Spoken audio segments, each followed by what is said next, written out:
Welcome back to another episode of Cyber the podcast. I'm your host, Joseph Cooper, and today's guest is Art, the CEO and co-founder of Brightive. Brightive are a next-gen privileged access security platform built for the cloud era and AI-driven teams. Let's dive in. All right, and we're on. Introducing Art, the CEO and co-founder of Brightive. How are you, mate? Great. How are you, Joe? Yeah, I'm good, man. I'm good. So I was just saying off air that I'm just back from Black Hat, so catching up on the sleep and jet lag is real. But other than that, all well. How about you? Yeah, I was traveling, but not to Black Hat. Yeah, Black Hat is it's pretty intense. Definitely takes some time to recover.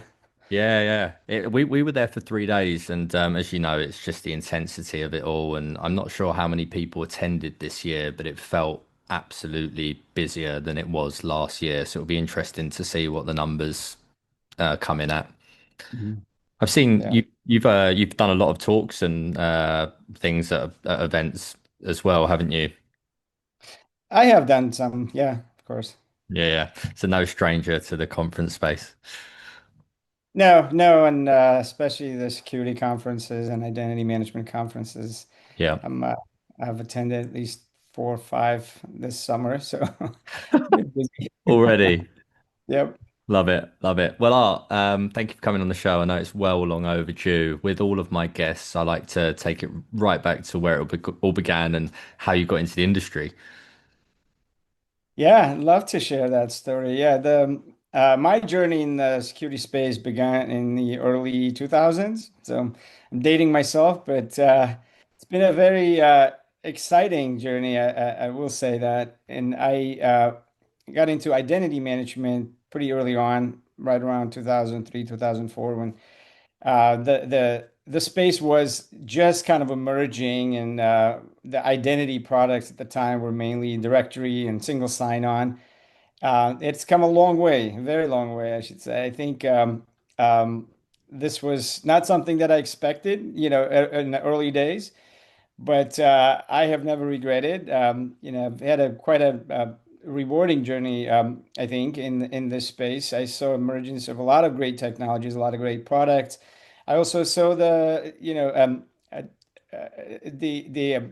disappearance of many technologies and consolidation and so on. So it's been interesting to watch that. I started my first business before Brightive right around 2009, 2010, in the identity space. And our business was a consulting and solutions implementation for identity products. And at that time, we had several of the newer players, which are great, big companies today, the likes of Ping Identity and SailPoint and Okta and so on. And yeah, we were at the cutting edge of identity technologies, and we're deploying these products for large enterprise organizations. And that was quite an exciting journey. And we got noticed pretty quickly, and we were offered to be acquired by a company called Optiv Security in Mm. 2016. Um, and that was kind of a very pivotal moment for me and my co-founders in that business, which was called Advanced Technology Solutions. It was an interesting time when the technology space generally was going through a major shift, and public cloud was emerging. Of course, we had the SaaS technologies already, SaaS applications gaining quick adoption.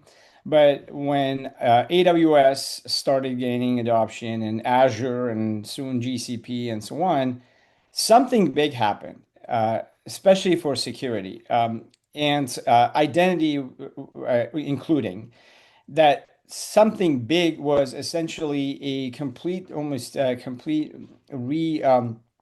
redesign of the security paradigm for public cloud. And the reason was for that was that data center model that we were familiar with existed a long time, and the security perimeter model was built for that, and all other layers of security controls were built for the data center. Well, public cloud basically completely disrupted that or inverted that model where you didn't have all your critical assets and infrastructure only in the data center. So you had to figure out how to protect it when it's not under your control. And that was a big change. In the identity space, we saw that as a great opportunity to rethink what the new world looks like and what the new requirements look like. At the time, we were hearing a lot from our customers that their infrastructure teams, the developers, the DevOps engineers, platform operators, we're not adopting traditional identity management tools. We're not adopting traditional privileged access control tools, the likes of CyberArk and so on. And it was kind of a interesting situation to kind of really look deeper into and understand why. Mm. We did some research. We understood. We surveyed several of our clients and tech executives, security executives. We got to the bottom of it. It was pretty clear that the way teams were working and operating in the public cloud environment was very different than it is, and they were using different tools. DevOps is very different than a traditional software development process, and so on. And the products and security products and IAM products that were built for the data center were not a good fit for those processes. In fact, many were complaining that it was actually creating a lot more friction and becoming a speed bump for them. Of Hmm. course, one big appeal of the cloud was to go fast, build fast, deploy applications fast, and that was contradicting the security paradigm, right? That existed in the data center.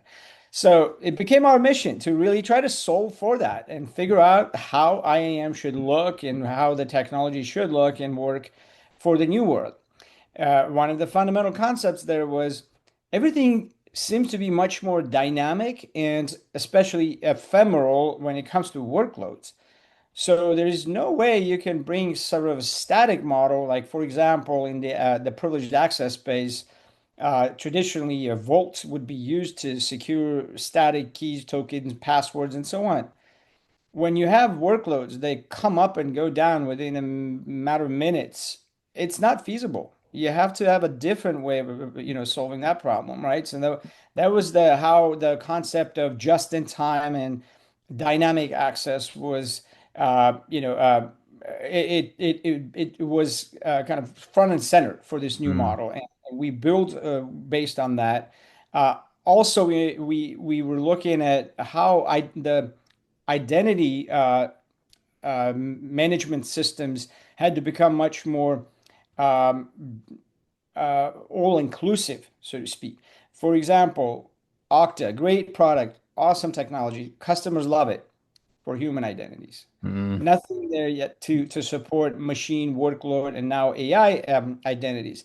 That was a thing that we noticed very quickly that in the new tech stack, you have to have a unifying technology that can control any and every type of identity for any and every type of resource access and infrastructure and data and applications. So we started really kind of designing for this unifying technology. Fast forward about 6 years, and you have Brightive today. It was a little bit of a long answer, but hopefully that was Yeah, yeah. interesting. That's excellent. I think there's so much to sort of pick at there. And I'd just like to sort of go back to your first experience as a startup founder and obviously having a successful acquisition. Prior to that, you was obviously consulting and then founded your first startup. Obviously, the biggest question was what was the purpose of wanting to go again? I know that a lot of founders get tired, particularly after 5, 6 years of doing a startup. Like, what made you go again? No, I think, Joe, I think for us, it was the sense of mission and really a huge moment in the technology space, in the security space, to just sit and watch. It was to get in and do something that will have a long-lasting impact. And I am very happy and very encouraged to see that 6, 7 years ago, what we envisioned is really starting to become reality. And and identity has become a huge part of Mm, the security model today. And, I think especially looking forward into the future of tech, especially driven by AI and agentic AI, it is the number one component of the new security model. yeah. So it's for that. It's the Yeah, thrill yeah. of building something that really kind of drew us back to starting and starting a company, building a technology, and Yeah. yeah, Love it. So you mentioned non-human identities for the audience that potentially don't know what that is. Can you just, and for the abbreviation NHI, can you just explain what that is? And it's really interesting that you founded Brightive sort of 6, 7 years ago, because it feels like NHI really about a year, maybe 18 months ago, really started to hit the sort of making a lot of noise, whereas you were sort of a really early adopter, I guess, in that sense. So yeah, keen to get your take on this. yeah. No, I like that question a lot because we have this tendency in this space to, reinvent some of the concepts and ideas.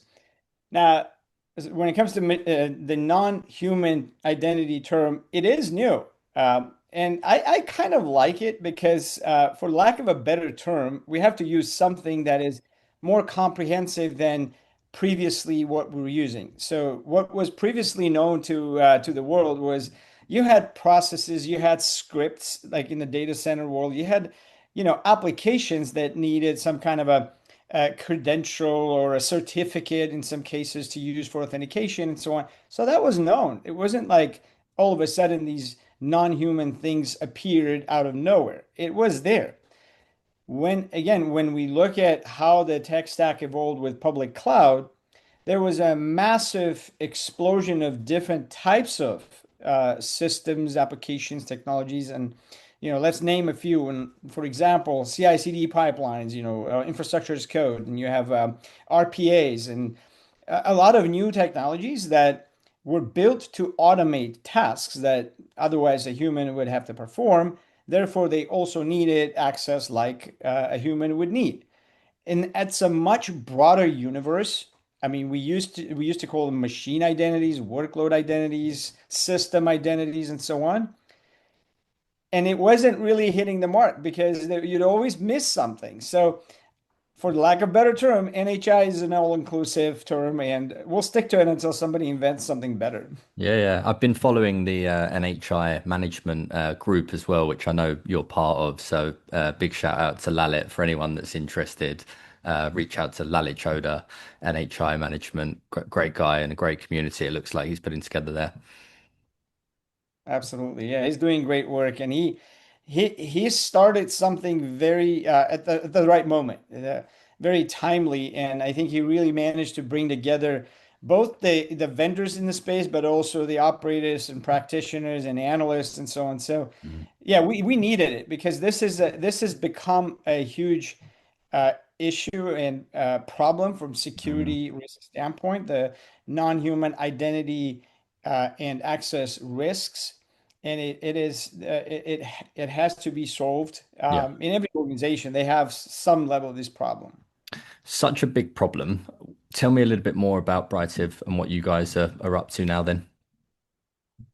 So great. So when we started building our product, as I said before, our idea about the identity universe was much broader than just the human or the non-human aspect, right? So from the very beginning, the platform was able to onboard human and non-human machine workload and so on. And today, with emergence of the AI and agentic AI identities, we are able to support that as well. But that's not the end all be all, solution because not only you onboard these identities, you also have to be able to manage access in the runtime, which is a much more complex task compared to human access. The human behavior is much more known and predictable.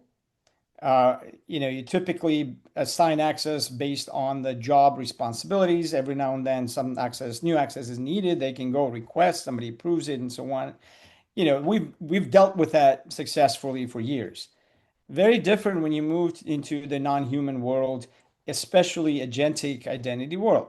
The non-human identities and the access patterns tend to be much a higher velocity and a lot more at scale and Mhm. volume than the human access. I mean, you already know some of these numbers, and Lalit does a great job of posting updates. Like for one human identity, typically you see anywhere from 50 to some organizations have more than 100 non-human identities. Wait for the agentic identities to take off. We're going to be talking about 1 to 1,000 or maybe 10,000 because they're so easy to spin up. And so we're dealing with a massive scale and volume and velocity problem. Now, agentic identity also is introducing this other um, challenge where when the agents are acting autonomously and they're reasoning and autonomously operating agents, they also will decide what access they need to where and for how long. And now we don't have the benefit of that human access where we can say, okay, go request something and somebody will approve that for you, and then you will have that access. That's a whole different challenge. Now you're dealing with some robotic, intelligent, software that's going to decide something. So we need to be able to respond, but also do it more securely. Mhm. So fundamentally, that's what we're stepping into with the new world of not only non-human identities, but also the agentic identities that it really pushes the limit of the IAM as we know. What are some of the harsh risks that with agentic? I have to pause for a moment because there are so many. It's so from the identity lens, right? There's obviously great products. They're new still. They're new products in the market in the space that do a lot of the overall posture, analysis, find vulnerabilities in the design, in the configuration, and so on.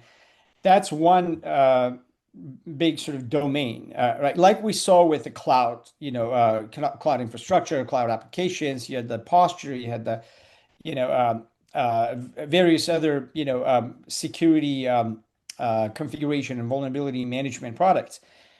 Our focus is entirely on the identity risks and any security controls and guardrails that have to be baked in the platform to be able to, not only facilitate the agentic functions or AI functions, but also always, insert security in a way that it doesn't disrupt the Mhm. function. That's a challenge. And like we think we were able to solve that for the cloud, cloud infrastructure and so on. So we think that this is a challenge, but it's also something that we have some experience already dealing with from the cloud and infrastructure standpoint. Now, agentic identities and identity security controls are still evolving. There's some great collaboration going on in the industry where, various standards are being discussed and some of the existing standards are being updated and extended. And these are going to help consistently enforce the security, security across the agentic systems and agents. Um, but we have to act fast. That's the other big challenge here that we don't have a ton of time. I mean, these projects are moving quickly from experimentation to production rollout. So time is the big challenge, and figuring out the security that was going to become a true enabler of adoption of these technologies versus it's going to essentially halt, the adoption. I found one of the greatest questions at Black Hat was, is AI a headwind or is it a tailwind? And the response was pretty phenomenal. So we won't ask you right now because I know we're cutting it for time. Um, but yeah, it was a really interesting discussion point. So yeah, so Art, thanks for sharing about that. How does Brightive work? Can you tell us more about how it works? Yeah, at the foundational level, Brightive is a technology that unifies all types of identities, human, non-human, into AI and agentic AI, into one control plane.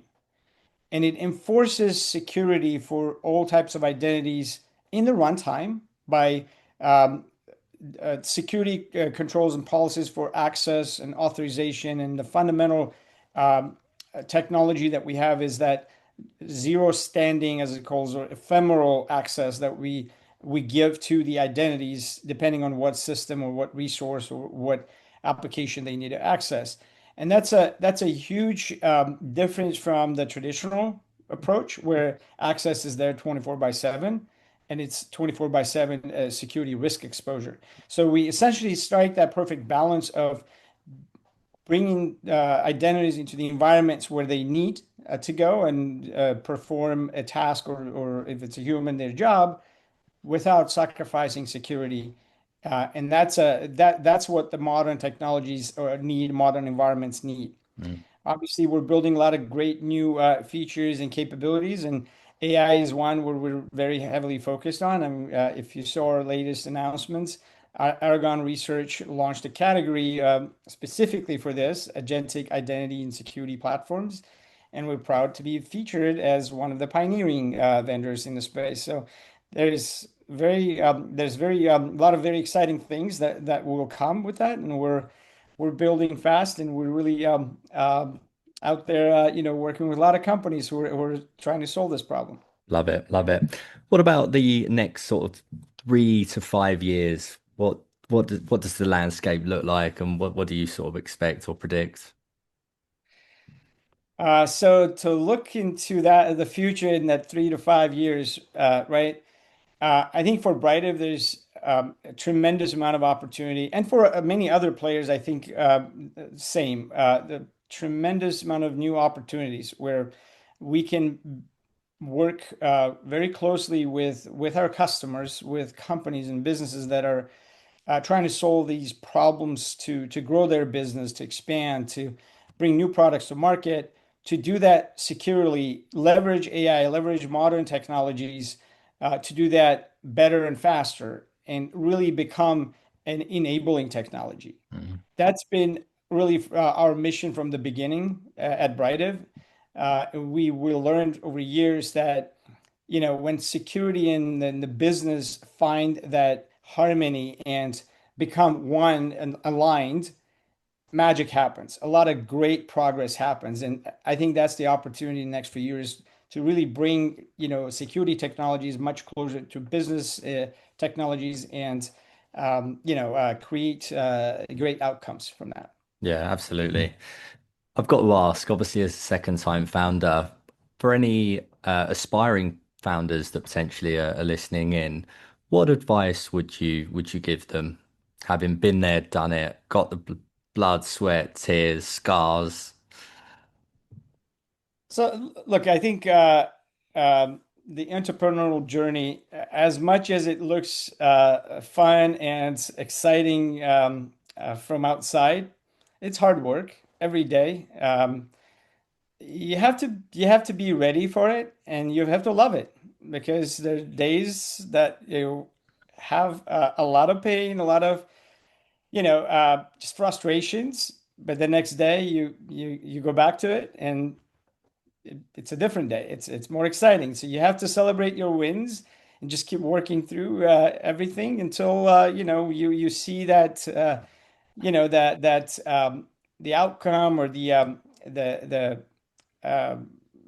success that you want to see. And for every entrepreneur, it's different. It's not the same for everyone. For us, it's to really be impactful and do something lasting. And I think that's my advice to the new first-time entrepreneurs. Think big, think impact that can change the world. I think that's absolutely fitting for finishing up this episode. And I just want to say thank you for sharing and wish you all the best of success with Brightive. Thank you, Joe. It's been a pleasure.